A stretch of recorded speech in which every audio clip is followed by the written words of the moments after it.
Olá pessoal, seja bem-vindo a esta aula, tá? A aula mais esperada aqui do curso, exatamente, né? Porque a gente vai dar início aqui à bateria de questões de concurso público, tá? Começando aqui na questão número 1, tá? Uma coisa que eu não comentei, tá, pessoal? Mas a gente colocou aí para esse curso as questões aí de forma ordenada de questão de ano, tá? Então teremos com questões aí de 2020, 2019, 2018, tá? Só questões aí desses 3 anos aí. Vamos começar em 2020, depois 2019, depois 2018, tá? Trabalhando de certa forma similar com o HTML e com o CSS também. Questão número 1, então. Na linguagem HTML5, geralmente considera-se determinado elemento como ponto central do conteúdo do documento, o qual pode ser, por exemplo, um post. Esse elemento que representa um conteúdo independente e altamente relevante é letra A, aside, letra B, canvas, letra C, embed, letra D, article ou letra E, figure. Perceba, pessoal, que aqui está trabalhando exatamente com aquela estrutura elementar que a gente trabalhou, né, a estrutura semântica do HTML5, tá? Tínhamos lá o nav, tinha um header, footer, section, article, aside e por aí vai, tá, pessoal? Perceba que aqui só temos dois, tá? Daquela estrutura elementar, que é o aside e o article, tá? A letra B, a C e a E não está relacionado diretamente ao objetivo da questão, portanto a gente pode eliminar, tá? A letra A, pessoal, o aside, lembra que o aside ele seria relacionado ali àquele menu lateral, tá? Você poderia colocar o menu de forma vertical, colocava os links, tá? E aí seria o propósito do aside nesse sentido. Porém, o que a questão está colocando aqui, que esse elemento ele fica no ponto central do conteúdo de um documento, tá? Então, exatamente isso aí, pessoal, está relacionado ao article, tá? O article é o que detém o conteúdo principal ali de uma página, tá? E que você pode definir ou dividir esse conteúdo em várias seções, tá? Por meio da section, tá certo? Mas nesse caso aí, o gabarito, então, aqui, pessoal, será o article, tá? Porque ele está querendo aí o ponto central de um documento, tá? No que tange a uma página web, portanto, gabarito da questão 1, letra D. Questão 2. O código HTML precedente ao ser executado em um navegador de internet produzirá o seguinte conteúdo, tá? Então vamos verificar aqui. Primeiramente, pessoal, na primeira linha, veja que nós temos aqui o doctype HTML, tá? Isso aqui indica, tá? Com base no DTD, né, no cabeçalho que está sendo utilizado, que esse documento aqui, ele é um documento HTML5, tá? Temos uma tag P com ID igual a prova, tá? Fechamos a tag P. Temos a tag script, tá, pessoal? E aí, se eu tenho tag script aqui, indica que eu vou ter agora um código JavaScript nela, tá? Beleza, tranquilo. E aí, no código JavaScript, o que a gente tem, tá? Temos aqui o meu objeto. E aí, a gente entende, tá, pessoal? Que no JavaScript, um objeto, ele é formado aí por chave-valor, tá? Então, eu tenho aqui a chave nome, a chave idade, chave carro, tá? Para nome, eu tenho caca. Para idade, eu tenho 52. Para carro, eu tenho nu. Vamos fazer aqui um for, tá, pessoal? Esse for aqui é semelhante ao for each, tá? Então, x em meu objeto, ou seja, ele vai estar percorrendo ali todos os atributos e valores ali de meu objeto, passando para x. E aí, o que eu estou fazendo aqui embaixo, tá? Estou trabalhando aí com o DOM, tá, pessoal? O DOM é o Document Object Model, tá? Ou seja, eu vou recuperar um elemento pelo seu ID por meio do document, aí ponto get element by ID, ou seja, recupera para mim um elemento com ID. Que tipo de ID? Aí eu passo aqui o parâmetro prova, tá? Ponto inner HTML, tá, pessoal? O inner HTML ele pode servir tanto para retornar o conteúdo de um componente, como também para alterar o conteúdo de seu componente, tá? Nesse caso aqui, como a gente está passando aqui o igual, tá, pessoal? A ideia então é que a gente não recupere o conteúdo, mas sim altere o conteúdo do componente P, tá? Ou da nossa tag P, tá certo? Tranquilo então, pessoal. Aí o que vai acontecer, tá? Isso aqui é um ponto que envolve aí tanto HTML quanto JavaScript e envolve DOM também. Se você pegar esse código JavaScript aqui, pessoal, e você inserir ele por meio lá do console.log, lá do teu navegador, ou seja, trabalhar só com HTML simples, e você colocar esse meu objeto da forma como está, fizer um for x em meu objeto e colocar lá um console.log x, tá? Ele vai retornar exatamente os valores, tá? Que é o caca, 52 e nu, tá certo? Pode ter certeza que ele vai retornar dessa forma. Agora, pessoal, quando nós trabalhamos aí com o DOM, tá? Por que é o DOM aqui? Porque a gente está trabalhando com o JavaScript e com HTML, tá? Perceba que a gente está recuperando o valor do componente P, que tem aí o ID prova, tá? E a gente está, de certa forma, trabalhando com DOM, HTML e JavaScript junto. Se eu colocar apenas o X aqui, pessoal, o que vai acontecer? Ele vai retornar para a gente apenas as chaves, tá? No caso, nome, idade e carro, tá? Como que eu poderia, pessoal, conseguir para que ele não retornasse as chaves, mas sim os valores, tá? Aí, pessoal, nesse caso aqui que estamos trabalhando com o DOM, tá? Com JavaScript, HTML e o DOM, a gente precisaria colocar aqui, pessoal, em vez de apenas X, colocaria meu objeto, abre colchete X, fecha colchete X, tá certo? E aí dessa forma a gente conseguiria retornar aí os valores caca, 52 e null.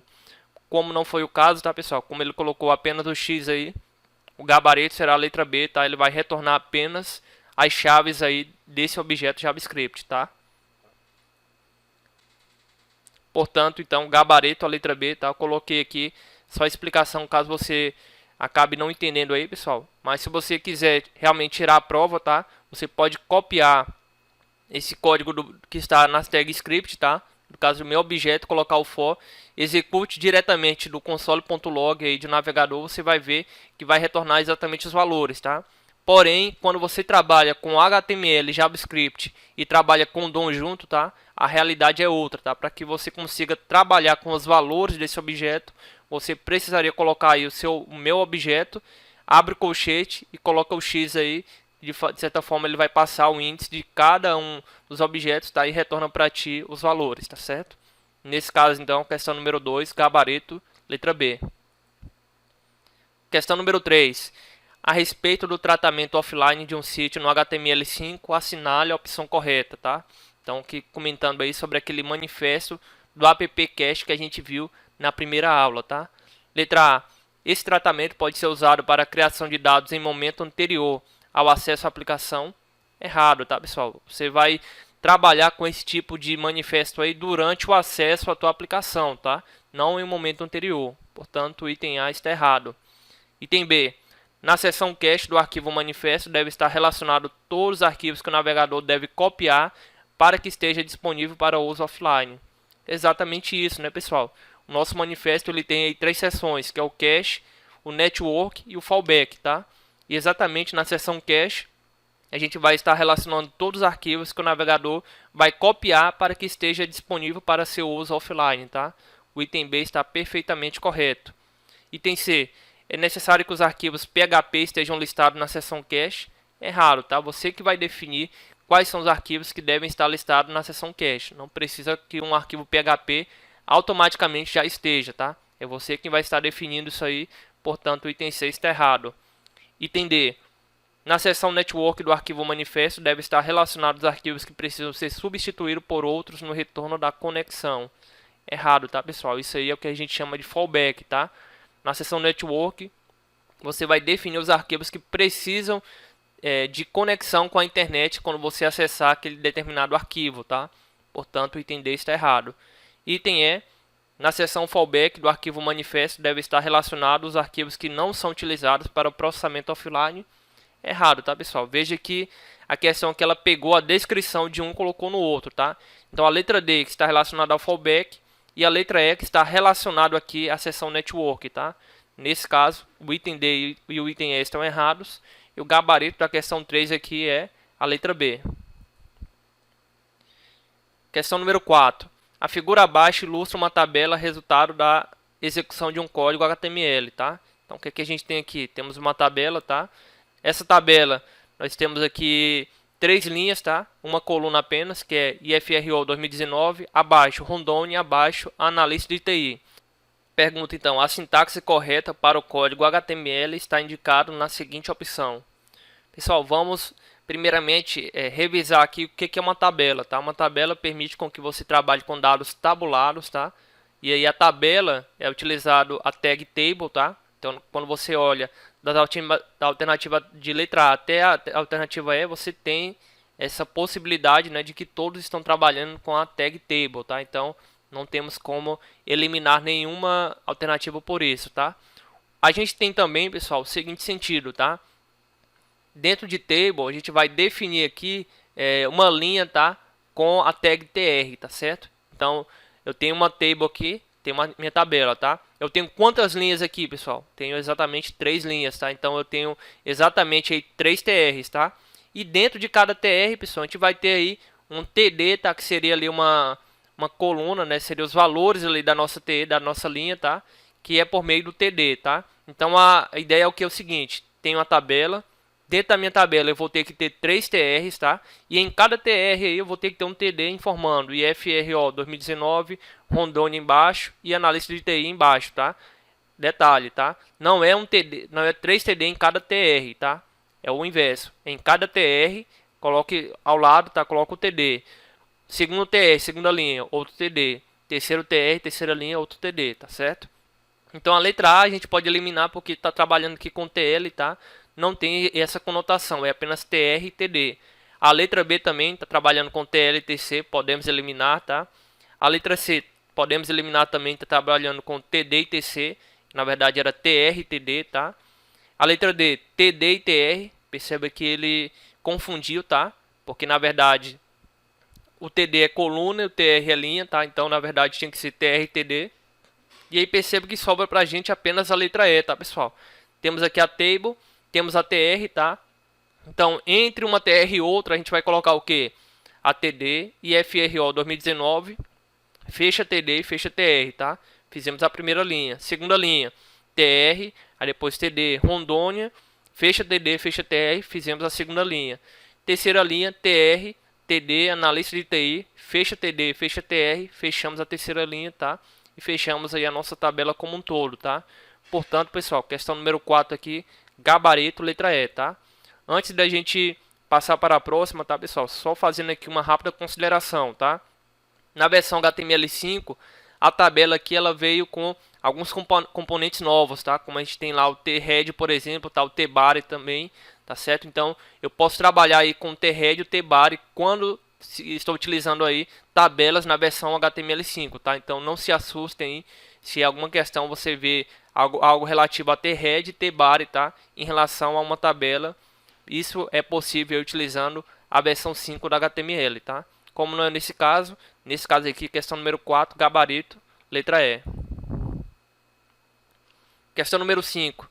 Na linguagem HTML5, os elementos que contêm o conteúdo que os browsers web visualizam informam ao browser do que se trata de um documento de HTML5 são, respectivamente, letra A, title e body, letra B, title e head, letra C, link e title, letra D, body e head, ou letra E, head e body.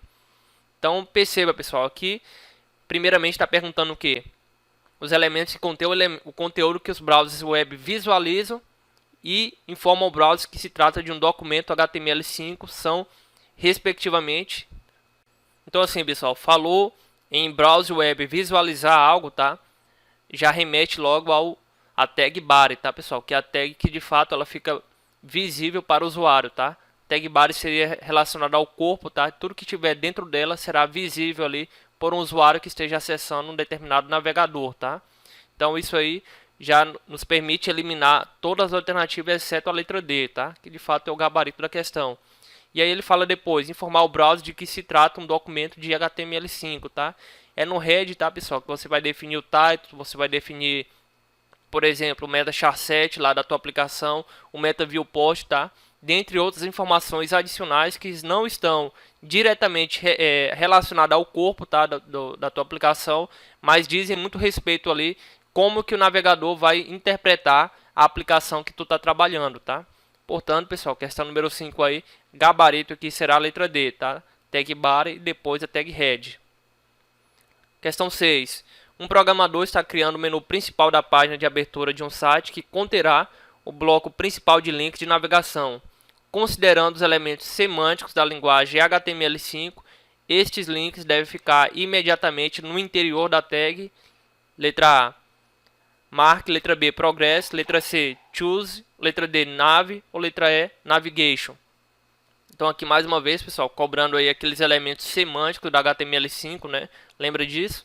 E aqui ele está colocando que o bloco principal é o que? É links de navegação, tá, pessoal? Ficou fácil aqui, por quê, pessoal? Porque nós temos apenas um único das alternativas aqui, apenas uma alternativa que contém aí um elemento semântico do HTML5, que é exatamente a letra D, tá, pessoal? O nav aqui. Se tivéssemos aí outro, tá, pode ser que confundisse um pouco, tá? Mas a ideia, pessoal, que falou de link de navegação, tá?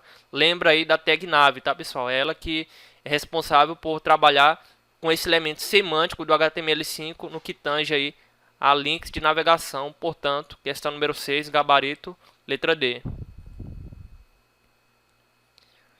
Questão número 7. Qual das alternativas abaixo sobre o HTML5 é verdadeira? Letra A.